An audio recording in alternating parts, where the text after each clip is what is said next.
Eagles are going back to the tried and true. Yeah, who can we really sit down and say, is this guy going to work as our new head coach? Well, Sirianni came in, had his stumbling, bumbling, fumbling first press conference. From there on in, it's been pretty damn good. I had a nice, solid first year. Became a guy who I think the players could trust, and the media started to like him a little bit. And he likes to tell stories and grow plants. And I think the town really warmed up to Nick Sirianni over the course of the year.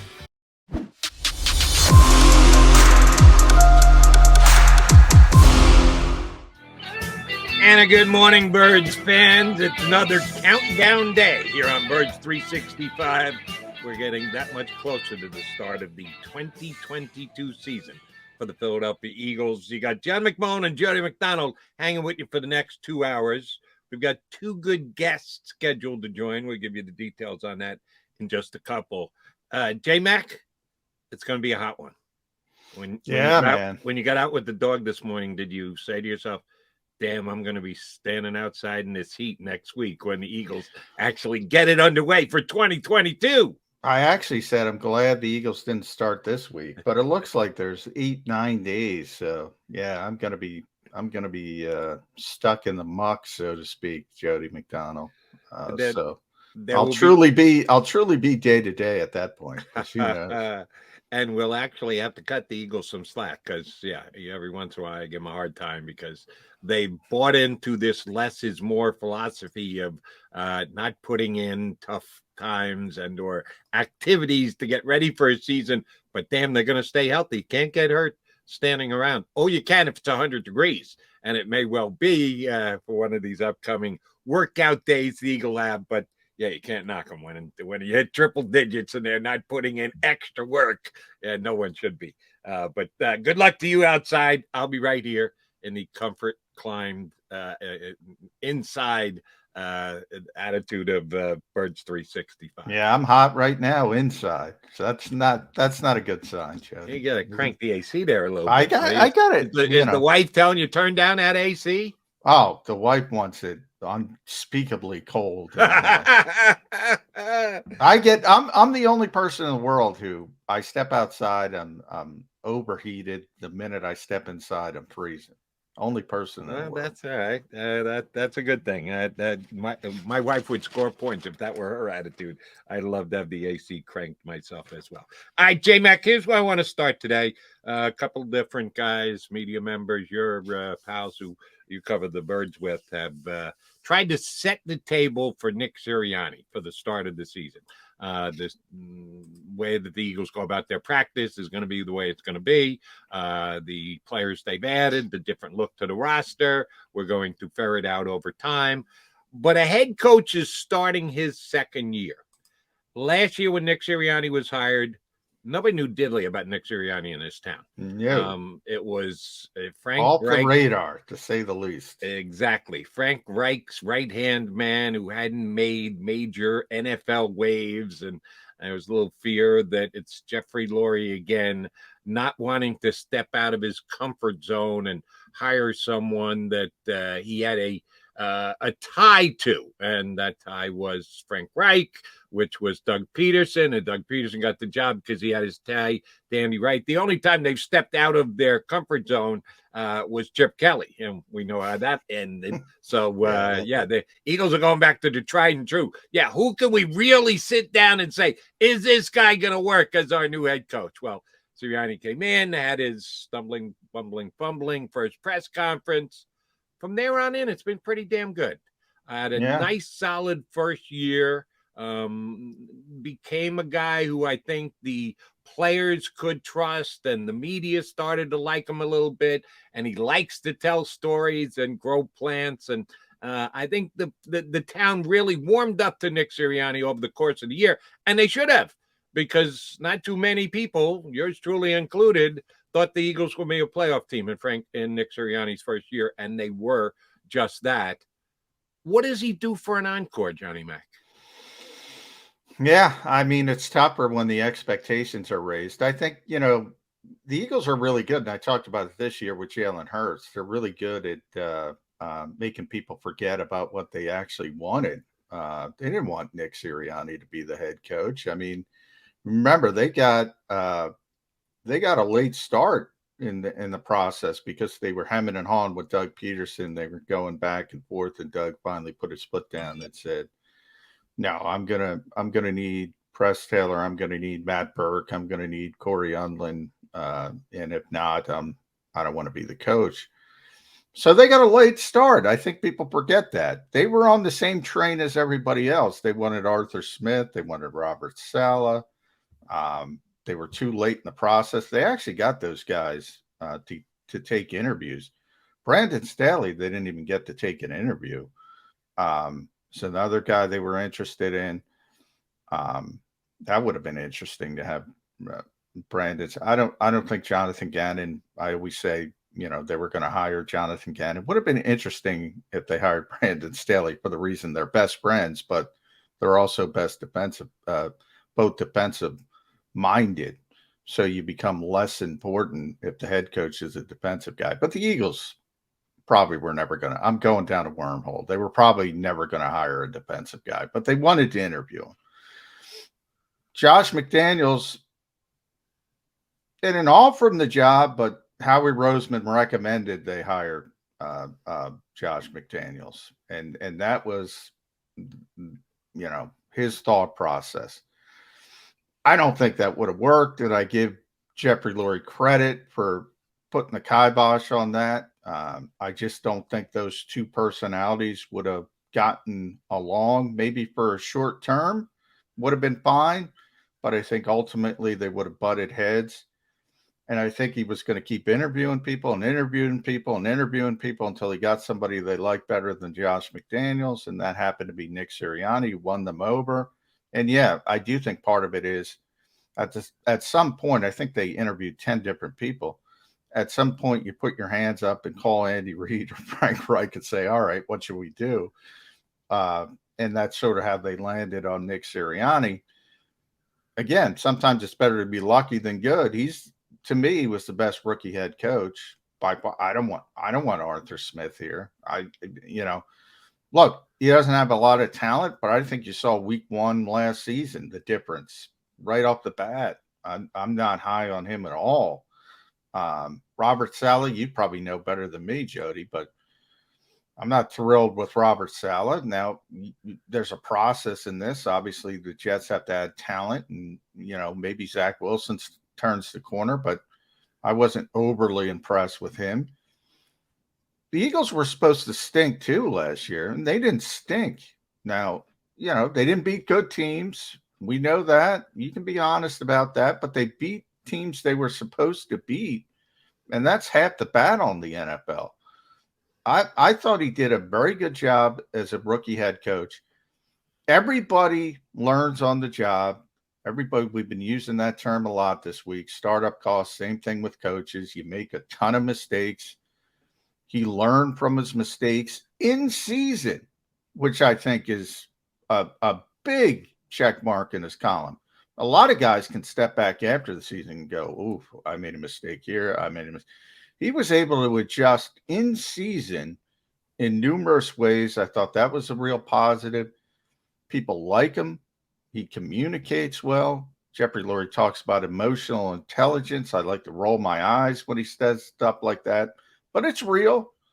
And he gave a story. He did sort of an off-season thing with reporters, and that's why you see all this stuff coming up at the same time about Nick. We got to talk to him for about an hour. He tells a story, and it rang home for me. And I if you'll indulge me, Jody, I'm going to try to explain. He's in awe of his old college coach, Larry Karras, to the point, we all kind of say, you're going to bring him up again, the Mountain Union coach. And he told a story one day about he held the door for Larry Karras, and the coach was talking to somebody else and wasn't paying attention and didn't say thank you. This is when he was a player. And Nick Sirianni spent 48 hours going, oh, crap, am I in trouble? Did I do something wrong? Is the coach mad at me? and he was just busy and he wasn't paying attention.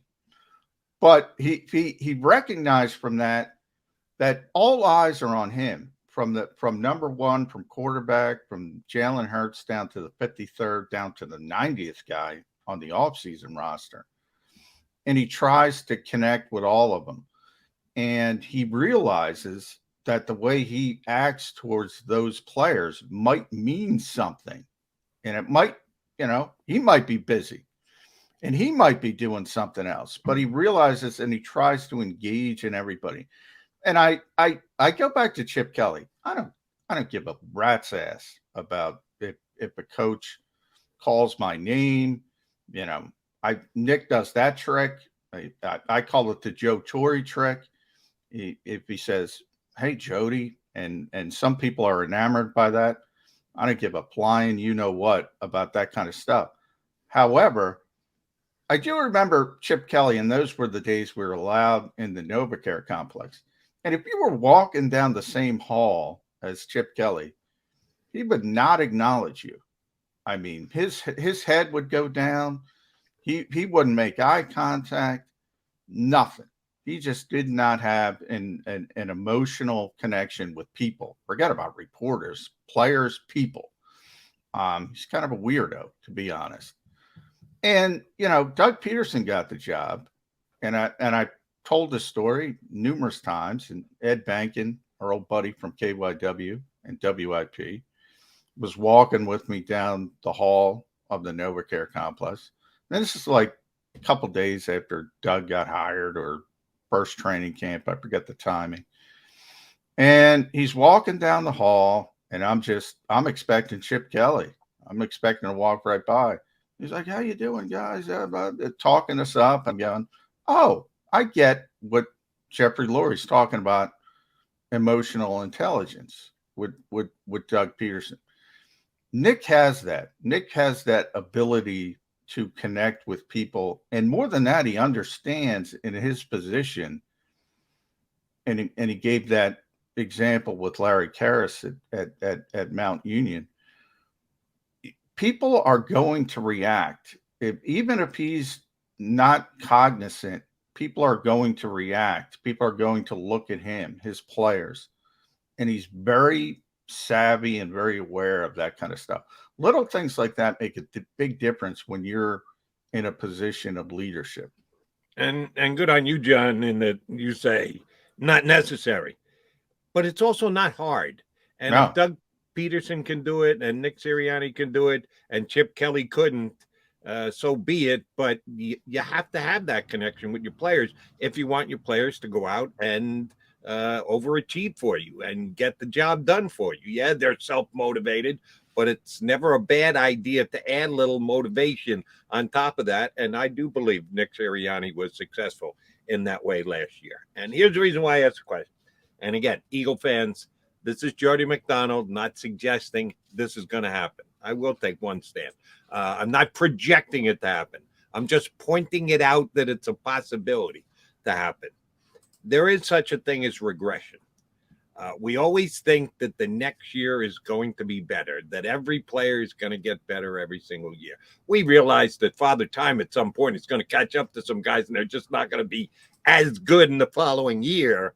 But I'm not talking about that. I'm not talking about, their veteran legs are starting to show a little wear and tear. No, I'm talking about someone who jumps in, performs to a level, and then goes backwards because they might have overachieved in year number one. They might have done better than we thought. And then in that next year, there's a step back. Sometimes it's slightest of slight step back. Sometimes it's notable. Sometimes it's, oh crap, where did that come from last year? He's just not that good a player. And the couple, and Nick falls into that category because it's year two. I don't think he will regress, but there is the possibility that that is the case. Eagles had some other guys who stepped up and performed for the first time last year, because for most of them, it was their first year in the league. But for one guy, it was a guy who finally got the chance to show how good a football player he is. Here's who I'm asking you about. Devontae Smith had his rookie year, was expected to be good.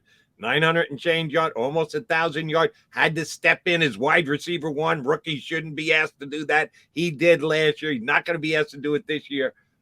But could he regress? Not impossible. Landon Dickerson, same thing. It was going to be a redshirt year for Dickerson last year.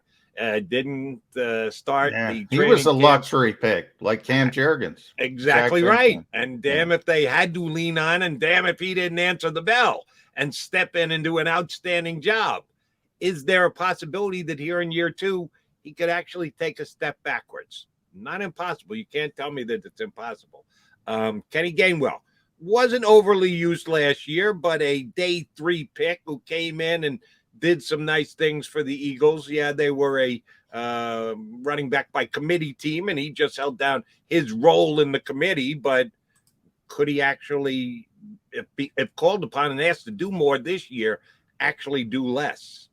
And TJ Edwards, your guy, who was a nice backup linebacker, don't break glass in case of emergency kind of guy. Well, they did, and damn if he didn't respond and have an outstanding season.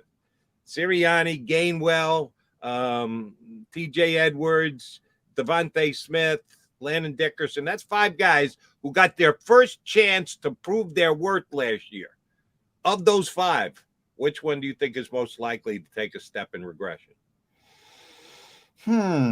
It's a good question. Of those 5, I'd have to go Nick or TJ. And TJ's my guy. But, I could see Devontae Smith taking a step back from a production standpoint, simply because he's no longer the wide receiver 1. He's going to be the wide receiver 2. But I think he's going to get better as a player, if that makes sense. Kenny Gainwell, same thing. I think Kenny's success was a little bit overstated. I think he's only going to, in fact, he was benched. I mean, people kind of forget that. I think it hurt him the COVID year. He sat out. I think he's going to be much better, to be honest. I think he would be the one. If you were asking me who's going to improve the most, I would say Kenny Gainwell, simply because I think he has the most room, whereas Devontae and Landon played well. My only concern with Landon is injuries. Like, people kind of gloss that over now. I mean, he does have a significant history, but if he's out there, he's going to be a good player. Did I miss anybody? No, that's everybody. The coach, yeah, I mean, expectations are higher, Jody. So I always talk about perception versus reality. He might be a better coach, but it might be perceived he's doing a worse job. If the expectations are out of whack. And with some people, I've already seen it, and I talked about that with Bo Wolf yesterday. With some people, they're out of whack. So if they're expecting Super Bowl run, well, the perception might be, oh, Nick's done this, Nick can't do this, Nick do that. So I think he's going to be a better coach, but you got to watch. Coaches have to live in that world of perception. That's big for them. Let's be honest. And that is driven by expectations. Johnny's got his, I got mine. You guys have yours. We're going to add a third member to the mix and see where his expectations are coming in these days. He is the voice of the Philadelphia Eagles and Espanol. You certainly recognize him from hosting shows on WIP here in town. Ricky Ricardo. He's going to jump aboard with us next here on Birds 365.